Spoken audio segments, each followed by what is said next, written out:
round of 8. We look at Cole Custer, got a pretty solid, and his Ford got a pretty solid hold on the number 1 spot. Tyler Reddick, Elliott Sadler, Daniel Hemrick round out the top 4, and then at the line there is Justin Algar, Matt Tift, Christopher Bell, and the only other Ford in the field of 8 is Austin Chronic. What are your thoughts on the field of 8 as we go into Phoenix in the Xfinity Series? Look, Cole Custer winning last week at Texas solidified himself going on into Homestead in next week, a week from today. I think the battle for them is again, it's a JR Motorsports type of battle in that series. Elliott Sadler holding on to this, trying to stay in, trying to keep his chances alive here in 2018 as he retires. Justin Allgaier, while has various good runs this season, has lacked in these championship events or these playoff events, which have put him into this hole. I think, they will come out and try and prevail. Justin has run well at Phoenix in the past, but again, I think we're going to be battling two teammates against one another. Sadler's trying to stay in, Justin's trying to get in. With these drivers, it's Phoenix as we saw last night. We've not seen the same Phoenix now that they've reconfigured this track. It's certainly going to be interesting, and restarts are going to be key for everybody into this. I think if anybody, Cole Custer did the MRN booth last night, and he said at the end of the conclusion of the event was that he learned a few things. He got to see some of the things that these drivers were doing in the truck series and what was working, what wasn't, and he learned a couple of things into this. So now that he's seen these drivers and he's gotten covered from that aspect, just watch out for Cole Custer at the same time. I think, he's just trying to add some more points to the board heading into Homestead. Right, absolutely. Cole Custer is going to be a tough one to beat. I wonder what happened to Daniel Hemrick. It looks like his shots for a championship is gone. But Daniel Hemrick at the beginning of the year was on fire. One of those drivers where just couldn't quite make it to the finish line, no pun intended, if you will.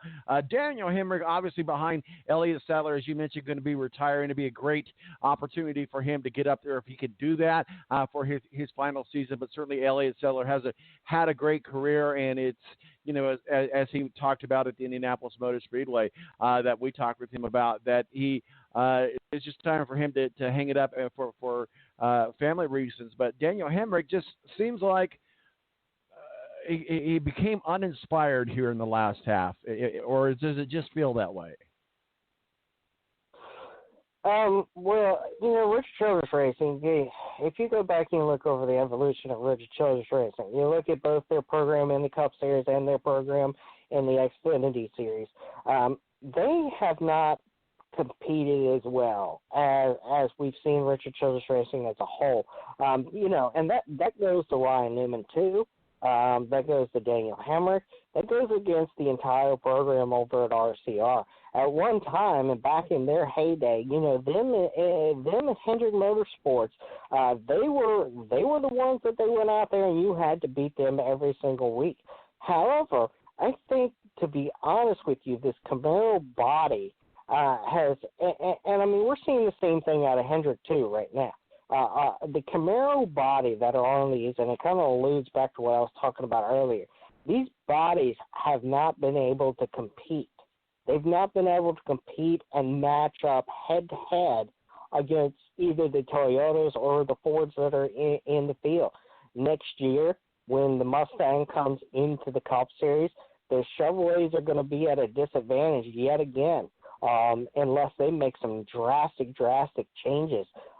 Seems like the horsepower, both that Ford is producing and Toyota is producing, the aerodynamics on these cars are superior to the Camaro in both the Cup Series and the Xfinity Series at this point.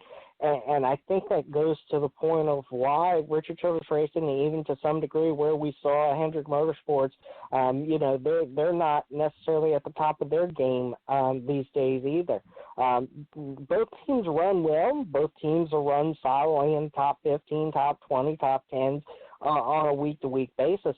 But we just don't see the domination like we do with the Stewart-Haas Racing, who right now, aside from them and Toyota with Joe Gibbs Racing and their affiliate Furniture Row Racing, they're the ones that go out there every single week, and they're the ones that are running in the top 5. They're the ones filling up the top 10. Last week, I think at one point we had 8 Fords in the top 10. Talladega, same deal. When they finished the race, I think there were 6 or 7 Fords in the top 10.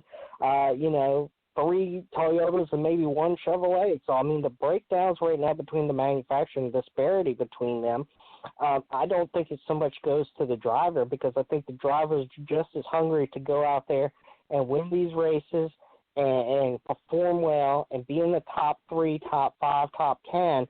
But the disadvantage to both the car, the Camaro at this time, and the horsepower differences obviously are obvious at this point in the season, and has been obvious over the entire season. I mean, Chevrolet has won 20-some plus, nearly 30 manufacturers' championships, many of them, dozens in a row. This year, that's not going to be the case. Chevrolet is not going to be at the top of the heap this year. It looks like it's going to be one of their counterparts. I don't think Hemrick is uninspired. I don't think Ryan Newman is uninspired. I don't think the people over at Hendrick Motorsports are uninspired. I just think that, the car that they are driving at this point just is not able to go head-to-head in many of these competitions against their counterparts, either in Toyota or Ford. Well, we're going to move on into the big boys, the Monster Energy Series at Phoenix. We're also moving into the round of 8. We'll get into that in just a moment. But defending champion Martin Truex Jr. has got some issues in the tech, can't get it figured out. Lots of crew chief issues continue to plague tech in the Monster Energy NASCAR Cup Series. Saturday at ISM Raceway, the number 78 of defending series champion and playoff contender Martin Truex Jr. failed tech 3 times before finally clearing up tech on the 4th try. As a result of the failures, per NASCAR rulebook, Blake Harris, the crew chief for the team, was ejected for the remainder of the race weekend. Truex will also lose 30-minute Furniture Row Racing announced recently that it will cease operations at the end of 2018 season due to the inability to find funding for the team. Truex and the crew chief, Cole Pearn, will move up to the number 19 car owned by Joe Gibbs in 2019. Out for Martin Truex Jr.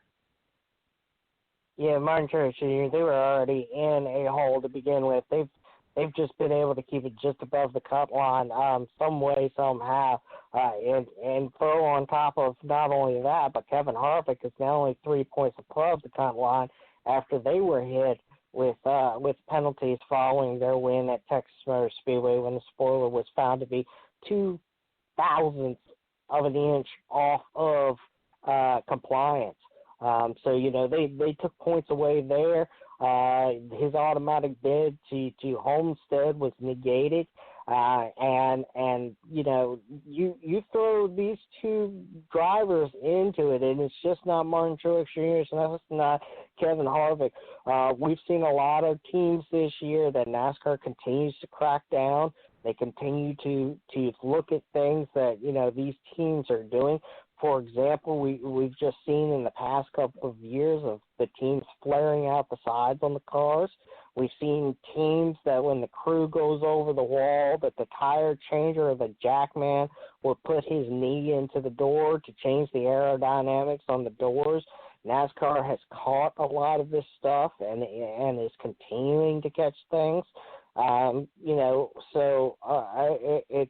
It puts a lot of these drivers at a disadvantage. And when you run at the levels of competition that you're running at in the Cup Series, every little bit counts. And, I get that teams are going out there. They're trying to find the gray areas in the rule books. If they're not trying to find the gray areas in the rule book, they're not doing their job. On the flip side, if NASCAR isn't catching them, then, they're not doing their jobs either.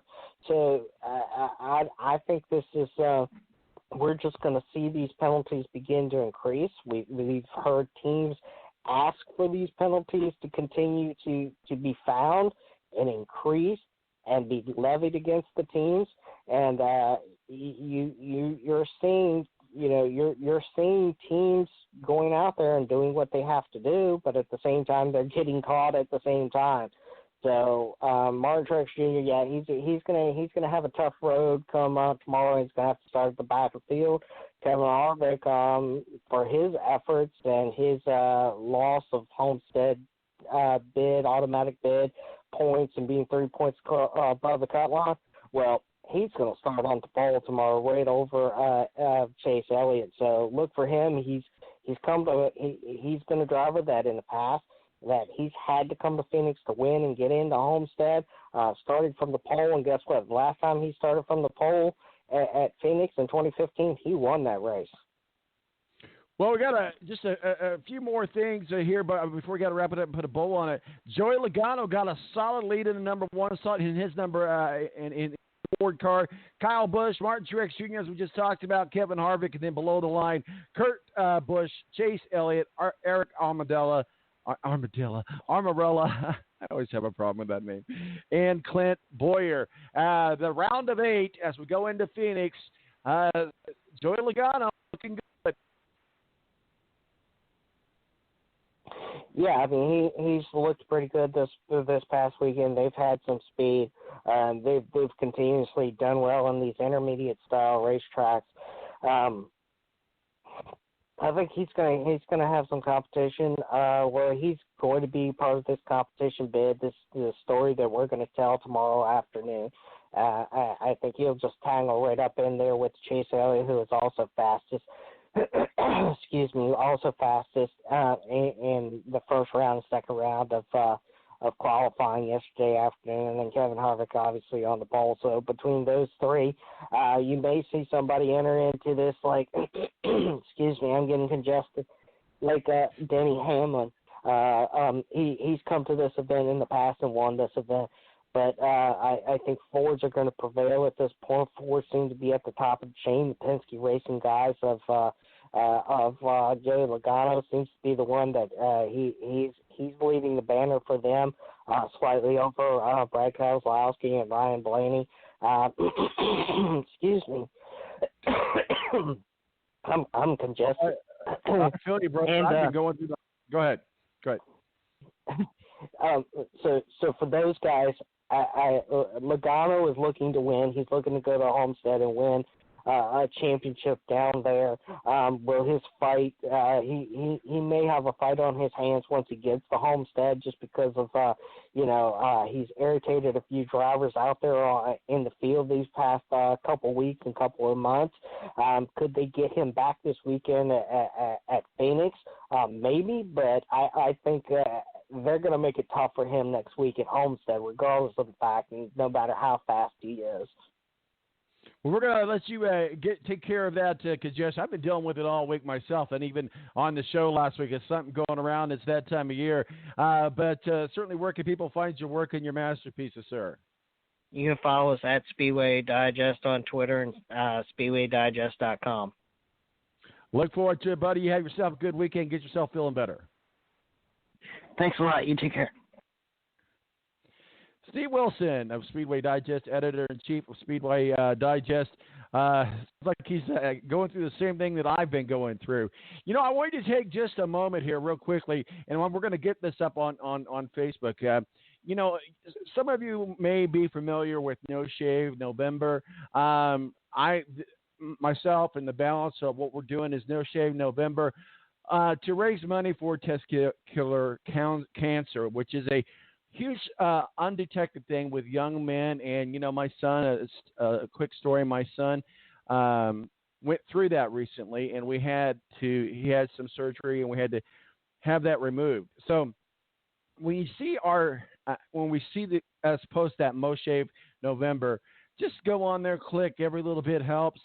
We don't get any part of it. It goes straight to the organization raising money through Mo November, No Shave November, to get to find a cure for testicular cancer. My name's Tom Marquis, Presidente. 917-889-8516 is my digits.